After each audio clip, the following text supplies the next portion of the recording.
You hijacked bro, सच में, वो भी तुम्हारे ब्रेन द्वारा। तुम्हारा ब्रेन तुमसे खेल रहा है और तुम्हें पता भी नहीं चल रहा है कि यार मेरे साथ क्या हो रहा है। ऐसा कभी नोटिस किया है जब तुम रात को सोते हो और 2-3 बजे तुम्हारी नींद खुलती है और तुम उस जगह पर कुछ बड़े बड़े सपने देखते हो या फिर कुछ अधूरे ख्वाब को पूरे करने की कोशिश करते हो नींद में, तो इस जगह पर तुम्हारा ब्रेन तुम्हारे साथ खेल रहा होता है। और ये अक्सर तब होता है जब इंसान सर्टेनिटी को कंट्रोल करना चाहता है। ब्रो ये वीडियो तुम्हारे लिए है और ये तुम्हारे माइंड के बारे में, ताकि तुम अपने माइंड को डिकोड करो। और अगर तुम इसे इग्नोर करते हो और तुम इसे समझने से इनकार करते हो तो तुम्हें पाप लिखेगा, ध्यान रखना।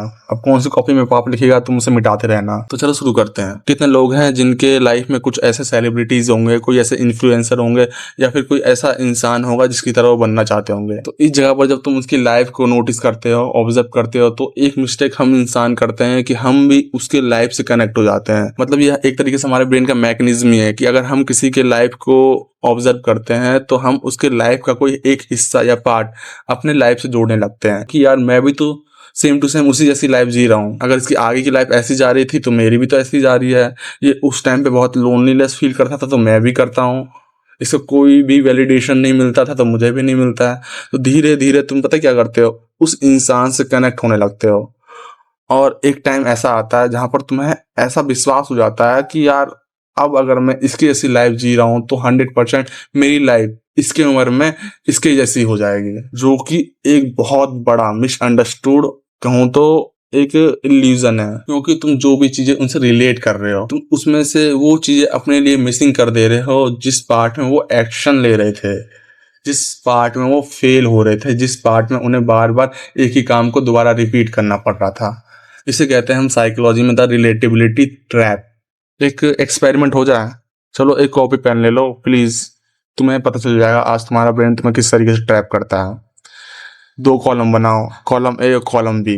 कॉलम ए में लिखो उस इंसान की स्ट्रगल जिससे तुम रिलेट कर लेते हो, और सेक्शन बी में लिखो उस इंसान का एक्शन, उस इंसान के फेलियर्स, उस इंसान की बोरिंग दिन जो वो बार बार रिपीट करता रह गया और उसको इम्प्रूव करता रहा। अब तुम दोनों कॉलम को देखो और देखो तुम्हारी जिंदगी में सबसे ज्यादा चीज क्या है। अगर एक कॉलम सिर्फ तुम्हारी जिंदगी में ज्यादा है तो तुम सोचो सिर्फ रिलेट कर रहे हो उससे, बट ए के साथ साथ बी कॉलम भी है ना तुम्हारी जिंदगी में, तो काफी हद तक तुम लाइफ में जरूर प्रोग्रेस कर जाओगे। एक मेंटली बीमारी है, इस बीमारी का नाम है कि मैं सब जानता हूँ। और जितने भी सारे चीजें ट्रेड्स मैंने बताए वो इसी बीमारी के लक्षण है। देखो बुरा मत मानना, अगर तुम इस वीडियो से रिलेट कर लेते हो और तुम समझ जाते हो तो तुम कल से नहीं आज से ही अपने आप को एक अलग लेंस से देखोगे। तुम्हारा जो ओवर थिंकिंग का लूप है ना बहुत कम हो जाएगा और मेंटली जो प्रेशर फील होता है वो सब रिलीज हो जाएगा। बट तुम इस वीडियो में बने रहो। तो हाँ, अब जो इंसान ये अपने आप को मानते हैं कि मैं सब जानता हूँ, वो एक्चुअली में रियलिटी से बहुत दूर होते हैं। उनका एक चीज मानना होता है कि मैं जैसा सोचता हूँ मैं वैसा बन जाता हूँ। लॉ ऑफ अट्रैक्शन, ये चीजें उन लोगों के लिए बनाई गई हैं जो ये मानते हैं कि मैं जो काम करता हूँ वो काम का रिजल्ट मुझे 100% मिलता है। ये चीज उन लोगों के लिए नहीं बनाई गई है जो ये मानते हैं कि यार मैं सिर्फ सोचता हूँ तो वो चीजें पूरी जाती है। क्योंकि सोचने और पूरी करने में जो एक डिस्टेंस आता है वो एक्शन, एग्जीक्यूशन, वो लाइन है इन सारे इंसानों के रूल बुक से मिसिंग होता है, जिसकी वजह से वो इन्हीं रियलिटी ट्रैप्स में फंस जाते हैं। इमोशन मैच करने से कुछ नहीं होता है, 2-4 बायोपिक्स देख लेने से कोई यार उस बायोपिक का कैरेक्टर नहीं बन जाता है। मेरे भाई सक्सेसफुल लोगों को भी पेन सहना पड़ता है। उस बायोपिक में जो एक्टर है उसको भी पेन सहना पड़ा होगा, उसको भी रिजेक्शन देखना होगा। तो जरूर नहीं है उसका इमोशन प्लस मेरा इमोशन जब मैच करता है तो मैं वो इंसान बन सकता हूँ। Same pain equal to not same result. इस चीजें तुम्हें ध्यान रखने वाली है क्योंकि ये चीजें तुम्हें अभी मिसिंग लग रही होगी अपनी लाइफ से। तुम्हें ऐसा लग रहा होगा अभी मेरी वीडियो सुनने के बावजूद भी कि यार मैं तो अभी भी अपने कंट्रोल में हूँ। लेकिन जो मैंने एक इसमें एक्सपेरिमेंट बताया ना, वो एक्सपेरिमेंट तुम करना तो तुम्हें पता चलेगा तुम अपने कितने कंट्रोल में हो। तुम्हें पता चलेगा कि यार जहां पर एक सक्सेसफुल कामयाब इंसान एक्शन को प्रायोरिटी देता था वहां पर तुम क्या करते हो। आंसर तुम्हें खुद मिल जाएगा तुम्हारे द्वारा। तो इन सभी थॉट्स को, मतलब ये सारी सोच जो तुम्हारा ब्रेन तुम्हारे लिए क्रिएट करता है, तुम्हें इसे टॉलरेट करना है, इसे ब्रेक करना है। तो मैं तुम्हें कुछ 3 स्टेप्स दूंगा जो कि तुम्हारे सॉल्यूशन के लिए भी काम कर सकती है। पहला स्टेप, लेबलिंग।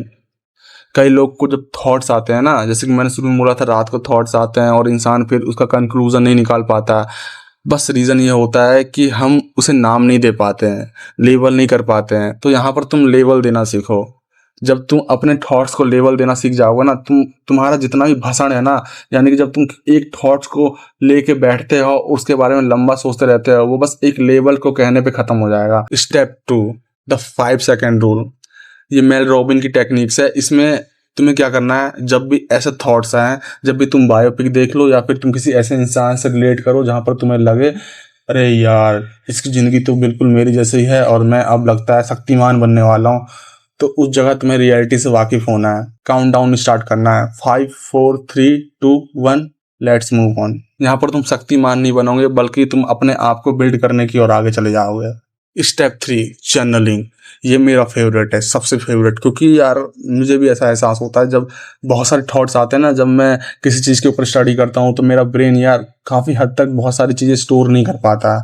मतलब कई बार ओवर थिंकिंग इसलिए भी आती है कि जब तुम बहुत सारी काम की चीज़ भी सोच लेते हो ना, तो तुम्हारा ब्रेन उसे स्टोर नहीं कर पाता है और फिर तुम्हें मेंटली हेडेक होने लगता है। तो तुम जर्नलिंग करो। इससे ये होगा, जब तुम अपने अनडिसंड चीज़ें तुम जब अपने एक नोटबुक में लिख लोगे और नोटबुक में लिख के छोड़ दोगे, तो फिर तुम्हें ऐसा लगेगा कि यार इसके बारे में अभी सोचना ही नहीं है, क्योंकि इसके लिए मेरे पे अभी टाइम नहीं है। और पता है यार, लोगों को ओवर थिंकिंग कई टाइप्स के होते हैं। जैसे मैं आगे देख रहा हूँ ना, तो ओवर थिंकिंग सिर्फ एक यार छोटी सी चीज़ नहीं है, ये बहुत बड़ी प्रॉब्लम है। मैं कहता हूँ कि अगर किसी इंसान को ओवर थिंकिंग करने का भूत सवार हो जाए ना, तो वो बस सोचते सोचते सोचते सोचते अपने मेंटल एनर्जी इतना खो देगा, इतना खर्च कर देगा कि वो रियल दुनिया में उतरने के लायक नहीं रहेगा।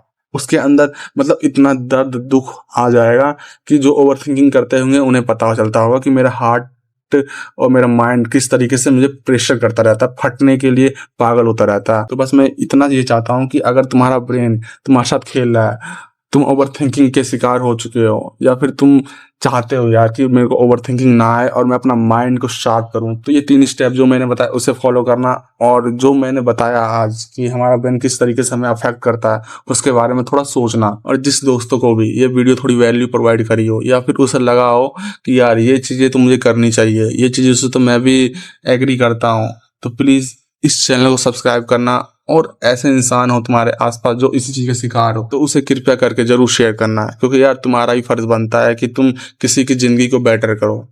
अगर मैं वीडियो बनाता हूँ तो तुम भी कोशिश कर सकते हो इस वीडियो को उस इंसान तक पहुँचाने की, जो इंसान को तुम देखते हो और तुम उसे समझाते हो वो समझने की कोशिश नहीं करता। तो तुम इस वीडियो को उसे दिखाओ और समझाओ कि दोस्त देख, ये सब करने से कुछ होने वाला नहीं है, क्योंकि हम कितना भी कोशिश करें सर्टेनिटी को कंट्रोल नहीं कर सकते हैं, हमें कोई निश्चित चीज़ें नहीं मिल सकती है, लेकिन हाँ, हम अपना काम कर सकते हैं।